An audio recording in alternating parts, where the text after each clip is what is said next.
Oy, alam mo nakakatuwa ka, Brad? Ha? Biruin mo, ha? May trabaho ka. Nag-resign ka lang ng dahil sa pag-YouTube mo. Di ba nakakatawa? Ha? Eto, sasabihin ko sa'yo. Pili lang ang sumisikat at yumayaman dyan. Kaya kung ako sa'yo, tigilan mo na yan. Kung may nakakatawa man dito, ikaw yon. Baka nakakalimutan mo, simulat sa pool paka-graduate ng high school, ikaw yung walang trabaho. At least ako 2018 hanggang 2023 nagkatrabaho ako at may napatunayan ako kahit konti. Tsaka ba't ako makikinig sa asungot, mabisyo na katulad mo? Ha? Hoy, ang lakas ng loob mong pagsabihan ako sa pag-resign ko at sa pag-YouTube ko. Samantalang ikaw, wala kang napatunayan sa buhay. Ha?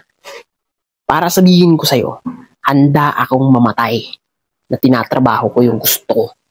Kesa naman nabubuhay ako na tinatrabaho ko at dinidilaan ko yung puwetan ng ibang tao. Nakakasuka. Ha? Kung gusto mong mag-apply, maging empleyado, mag-apply ka. Huwag mo akong idamay. Ha? Pero duda akong may tatanggap sa'yo eh. Ha? Alam mo kung bakit? Kasi basura ka.